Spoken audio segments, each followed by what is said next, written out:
Welcome to Siddhivinayak Education Institute.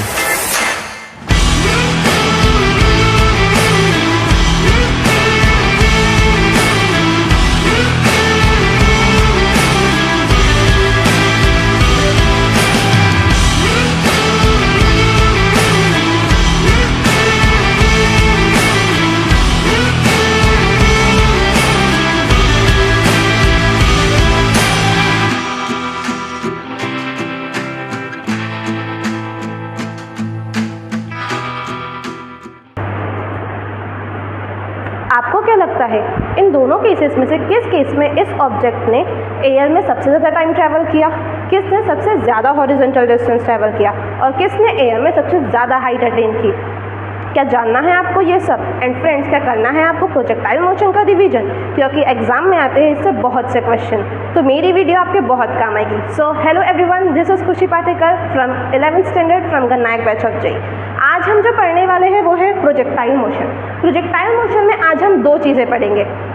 पहला है ground to ground projection and दूसरा है ऑब्जेक्ट प्रोजेक्शन। बात तो पहले ये आती है कि प्रोजेक्टाइल मोशन क्या होता है। तो प्रोजेक्टाइल मोशन जो होता है ये एक 2D मोशन होता है। जब भी हम किसी ऑब्जेक्ट को एयर में फेंकते हैं तब जब उसके ऊपर सिर्फ ग्रेविटी इफेक्ट करती है, उसे सिर्फ ग्रेविटी इफेक्ट करती है, तब उस ऑब्जेक्ट को हम कहते हैं प्रोजेक्टाइल। एंड वो जो मोशन करता है उसी मोशन को हम कहते हैं प्रोजेक्टाइल मोशन, जैसे कि हम इस डायग्राम से देख सकते हैं। तो जैसे कि प्रोजेक्टाइल मोशन एक 2D मोशन होता है, तो इसमें हमें दोनों एक्सिस के बारे में सोचना होता है, X axis and Y axis. तो इसके लिए हमें separately X axis and Y axis दोनों के बारे में सोचना होता है।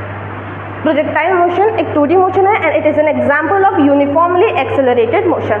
अब हम देखते हैं प्रोजेक्टाइल मोशन की कुछ टर्म्स को। यहाँ हमने एक ऑब्जेक्ट को एक वेलोसिटी से फेंका है विद वेलोसिटी u, जिसे एक थीटा के साथ, हॉरिजॉन्टल के एक थीटा के साथ हमने उसे थ्रो किया है। तो उसकी इनिशियल वेलोसिटी है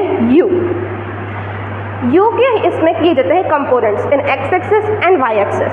इस u की एक्स एक्सिस में हम इसे कहते हैं u cos theta and Y axis में हम इसे कहते हैं u sin थीटा।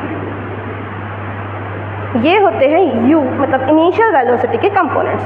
अब हम बात करते हैं, ये तो हो गई इनिशियल वेलोसिटी की बात, लेकिन किसी मोमेंट के बाद की वेलोसिटी का क्या? तो वो ये वेलोसिटी है। किसी टाइम इंटरवल के बाद उस पार्टिकल की वेलोसिटी v हो चुकी है, लेकिन अब हम इसके कंपोनेंट कैसे करेंगे, तब उसकी वेलोसिटी क्या होती है?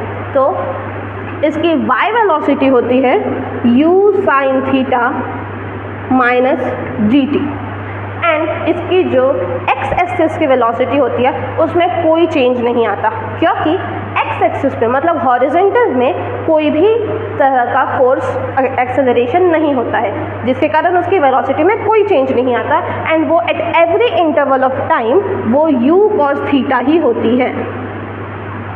तो अगर किसी मोमेंट के बाद की वेलोसिटी को अगर हमें करना हो तो y एक्सिस के निकालनी हो तो u sin theta minus gt और x एक्सिस के निकालनी हो तो u cos थीटा।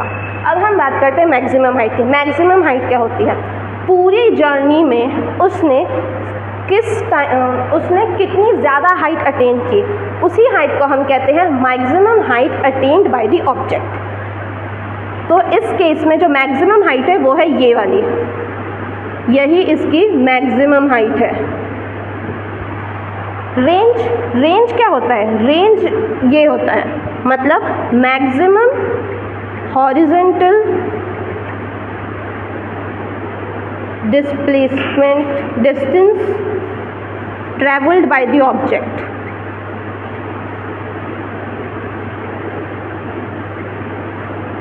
इसे ही हम कहते हैं रेंज।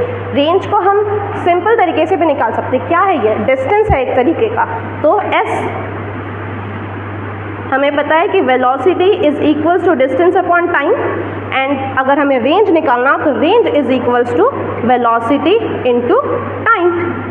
सिंपली इस तरीके से हम रेंज निकाल सकते हैं। कभी कभी हमें क्वेश्चन में पूछा जाता है कि जब ये वेलोसिटी इसकी जब ग्राउंड पे आते हैं तब वेलोसिटी क्या होती है एंड तब उसका थीटा क्या बनता है। तो वो थीटा जो रहता है वो वही होता है, वो सेम ही होता है।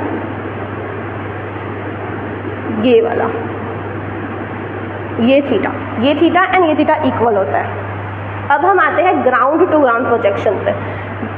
ग्राउंड टू ग्राउंड प्रोजेक्शन, यही था हमारा ग्राउंड टू ग्राउंड प्रोजेक्शन। लेकिन अब इस केसेस में अगर हमें टाइम ऑफ फ्लाइट निकालना है, कुछ निकालना है, तो वो क्या होता है? हाँ, time of flight. What is time of flight? Time of flight is the time, वो टाइम जिस टाइम के अंदर ये पार्टिकल ने एयर में ट्रैवल किया, वो टाइम जिसमें ये पार्टिकल एयर में था, वो उसी को हम कहते हैं टाइम ऑफ फ्लाइट। अब हम ग्राउंड टू ग्राउंड प्रोजेक्शन की बात करते हैं।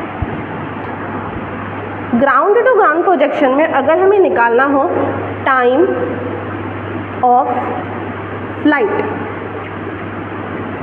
तो उसे हम निकाल सकते हैं by 2u sin theta upon g। इससे हम निकाल सकते हैं time of flight. Maximum height की बात करते हैं, जिसे हम लिख सकते हैं h मैक्स। इससे ये निकालने का तरीका होता है u square sine square theta upon 2g। इसमें g क्या होता है? g is the acceleration. Range की अगर हम बात करते हैं तो इस केस में रेंज होता है 2u sine theta u cos theta upon g, जिसे हम दूसरे तरीके से लिख सकते हैं u square sine 2 theta upon g। यही है ground to ground projection. Ground to ground projection में हमें कभी वो थीटा निकालने भी कहता है, तो थीटा निकालने के लिए बेस्ट तरीका क्या है?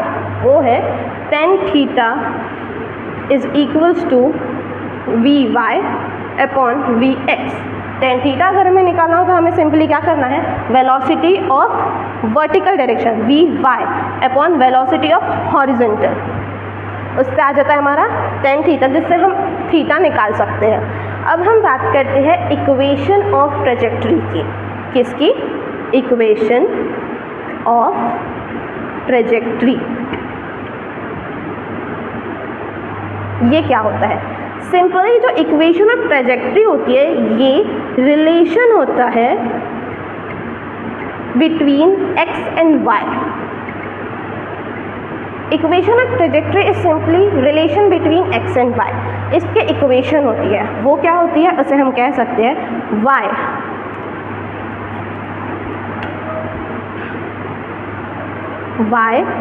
Is equals to x tan theta minus gx square upon 2u square cos square theta. यही होती है हमारी इक्वेशन ऑफ ट्रेजेक्ट्री। इसे हम दूसरी तरीके से भी लिख सकते हैं कि y is equals to x tan theta 1 minus x upon r। इसमें r क्या है? r इज रेंज, वो हमारी रेंज होती है। अब हम बात करते हैं ऑब्लिक प्रोजेक्शन की। ऑब्लिक प्रोजेक्शन होता क्या है वो भी हम देखेंगे।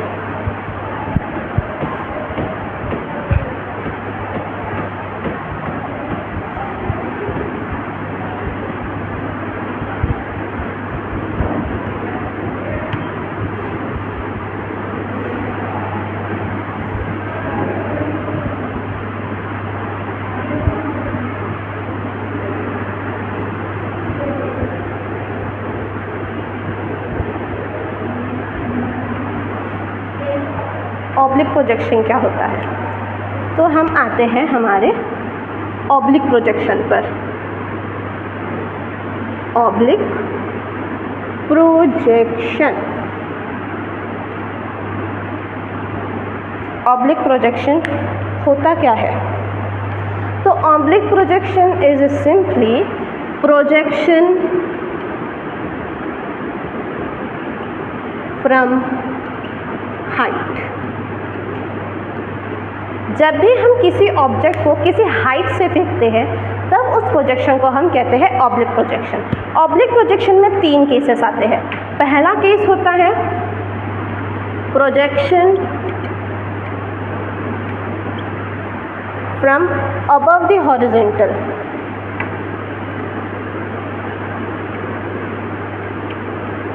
Angle above the horizontal.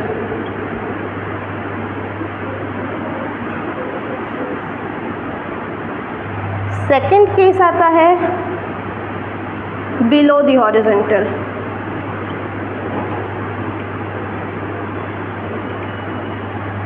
Third case भी आता है, वो हम बाद में लिखेंगे. तो projection from angle above the horizontal. अब हम क्या कर रहे हैं, एक ऑब्जेक्ट को किसी हाइट से फेंक रहे हैं, थ्रो कर रहे हैं. तो ये हाइट h है. अब यहाँ से ये हॉरिजॉन्टल है. हम एक ऑब्जेक्ट को फेंक रहे हैं फ्रॉम अबव द हॉरिजॉन्टल. ये ऊपर से फेंक रहे हैं विद एंगल थीटा. अब ये हमारा ग्राउंड है. इस केस में अगर हमें v नेट मतलब वेलोसिटी, नेट वेलोसिटी लिखनी होती है, तो इसकी नेट वेलोसिटी होती है under root u y square plus under root u square plus 2gh. And अगर हमें y डायरेक्शन की वेलोसिटी लिखनी है तो वो होता है under root u y square plus 2gh. And simply इसका टाइम होता है u y plus v y upon g. u y plus v y upon g. Below the horizontal में भी यही होता है. जैसे ये है हॉरिजॉन्टल है एंड इसके बिलो से हमने इसे फेंका है विद एंगल थीटा. इसमें भी यही होता है. यहाँ से हमने ऑब्जेक्ट को फेंका है विद वेलोसिटी u. इसका v नेट होता है under root u square plus 2gh. इसके v y होती है under root u y square plus 2gh. And इसका टाइम भी वही होता है u y plus v y upon g. अब हम बात करते हैं हॉरिजॉन्टल डिस्प्लेसमेंट की. अब हम ऑब्जेक्ट प्रोजेक्शन में पढ़ेंगे हॉरिजॉन्टल प्रोजेक्शन.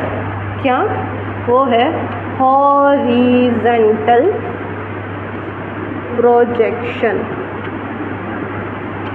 इस केस में क्या होता है, इस केस में ना हम इसे हॉरिजॉन्टल के अबव से थ्रो करते हैं ना बिलो से. इसमें हम इसे थ्रो करते हैं अलोंग द हॉरिजॉन्टल.